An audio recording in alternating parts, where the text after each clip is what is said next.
Dear students, SBCS education channel में आपका स्वागत है। आज का टॉपिक है theories regarding origin of religion के अंतर्गत एनिमिज्म यानी जीववाद या आत्मावाद। यह टॉपिक BPSC के आगामी होने वाली परीक्षा के लिए काफ़ी इम्पोर्टेंट है, इसलिए आशा करता हूं कि आप इस टॉपिक पर ध्यान देंगे, ध्यानपूर्वक सुनेंगे और चैनल को लाइक, शेयर और सब्सक्राइब करेंगे। चलिए टॉपिक की ओर चलते हैं कि एनिमिज्म यानी जीववाद या आत्मावाद क्या है। इस सिद्धांत के प्रवर्तक श्री एडवर्ड टायलर को माना जाता है। एनिमिज्म शब्द का शाब्दिक अर्थ होता है मृत व्यक्ति की आत्माओं में विश्वास। श्री टायलर के अनुसार धर्म की उत्पत्ति में आत्माओं पर विश्वास ही सर्वप्रमुख है। श्री टायलर के अनुसार आदिवासियों का आत्माओं पर विश्वास के पीछे उसके दैनिक जीवन से संबंधित दो प्रकार के अनुभवों जैसे मृत्यु एवं स्वप्न के परिणाम स्वरूप उत्पन्न हुई है। एक जीवित व्यक्ति तथा एक मृत व्यक्ति को देखकर आदिवासियों के मन में अवश्य ही यह बात आई होगी कि जीवित व्यक्ति के शरीर में अवश्य ही ऐसी कोई चीज़ या शक्ति है जिसके चले जाने पर या निकल जाने पर शरीर क्रियाहीन हो जाता है। इसके अतिरिक्त आदिवासियों ने स्वप्न में भी अनेक मृत व्यक्ति तथा जीवित व्यक्ति को देखता है। इसी स्वप्न के आधार पर आदि मानव ने सोचा कि सोते समय व्यक्ति मृत तुल्य होता है, फिर भी ऐसी कोई चीज़ है जो शरीर से निकलकर विभिन्न स्थानों पर जाकर अनेक प्रकार का कार्य करती है और अनेक जीवित तथा मृत व्यक्तियों से मिलती है और अंत में अपनी इच्छा अनुसार पुनः अपने शरीर में लौट जाती है और नींद टूटने पर मनुष्य पूर्ववत हो जाता है। इस प्रकार से यह दूसरी शक्ति एक स्वतंत्र शक्ति है जो मनुष्य के शरीर से अपनी इच्छा अनुसार निकलती है और स्वप्न में अनेक प्रकार का अनुभव कराकर पुनः लौट कर शरीर में प्रवेश कर जाती है। इस प्रकार से मृत्यु तथा स्वप्न जैसे अनुभवों के आधार पर आदि मानव के मन में दोहरे आत्मा का विचार आया और इस निष्कर्ष पर पहुंचा कि आत्माएं दो प्रकार की होती हैं, एक शरीर आत्मा और दूसरा स्वतंत्र आत्मा। इस प्रकार से शरीर आत्मा जब एक बार शरीर से बाहर निकल जाती है तो वो पुनः लौट कर वापस नहीं आती है और व्यक्ति की मृत्यु हो जाती है, जबकि स्वतंत्र आत्मा शरीर से निकलकर स्वतंत्र रूप से विचरण करती है और अपने मृत पूर्वजों की आत्माओं से मिलती है और पुनः अपनी इच्छा अनुसार लौटकर शरीर में प्रवेश कर जाती है। साथ ही आदिवासियों ने यह भी निष्कर्ष निकाला कि आत्मा अमर है क्योंकि वे स्वप्न में अपने मृत पूर्वजों को भी देखते थे।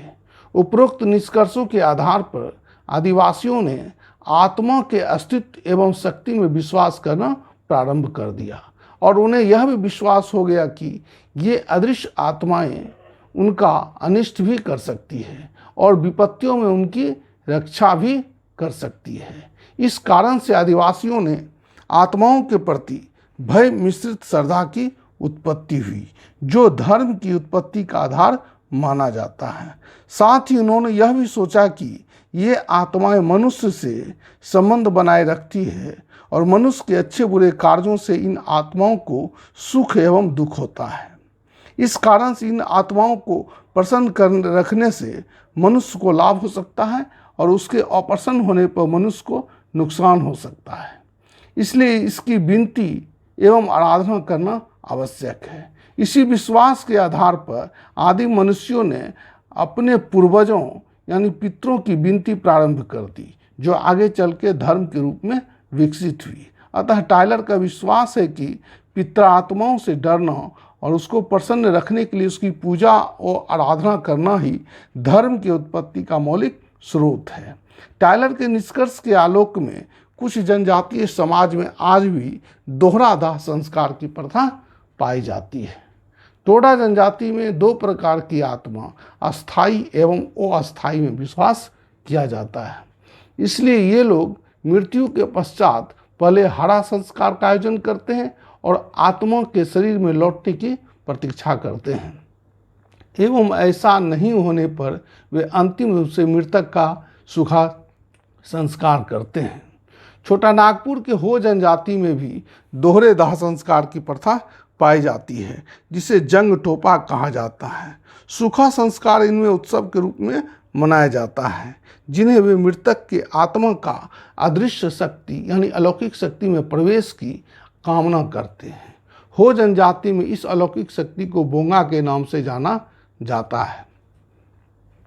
एनिमिज्म की आलोचना, जीववाद या आत्मावाद की आलोचना। नंबर 1, टायलर के सिद्धांत की सबसे बड़ी कमी यह है कि उन्होंने आदिम मानव को अत्यधिक विचारवान तथा तर्कयुक्त दार्शनिक मान लिया, जबकि इतने क्रमबद्ध रूप से आत्मा के धारणा को प्रस्तुत करना आदिम मनुष्य के लिए संभव नहीं था।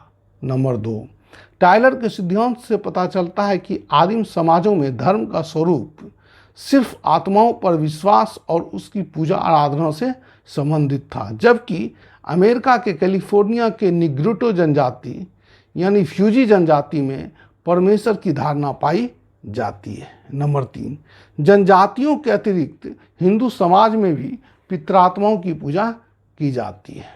नंबर 4, टायलर ने धर्म के केवल अलौकिक और अतीन्द्रिय शक्ति में विश्वास के आधार पर स्पष्ट करने का प्रयास किया है, जबकि आलोचकों के अनुसार धर्म एक सामाजिक घटना है, परंतु टायलर ने धर्म के सामाजिक पक्ष की पूर्णतया अवहेलना की है। नंबर 5, जनजातीय जीवन के गहन अध्ययन से पता चलता है कि आत्मा के अतिरिक्त वे दूसरी अन्य शक्ति पर भी विश्वास करते हैं और इसी के आधार पर मेरिट ने मानववाद यानी मानाइज्म के सिद्धांत का प्रतिपादन किया है। निष्कर्ष, श्री टायलर के सिद्धांत में अनेक कमियों के बावजूद यह सच है कि श्री टायलर ही ऐसे प्रथम विद्वान थे जिन्होंने धर्म का एक स्पष्ट परिभाषा तथा धर्म की उत्पत्ति का एक स्पष्ट कारण को प्रस्तुत किया है। धन्यवाद।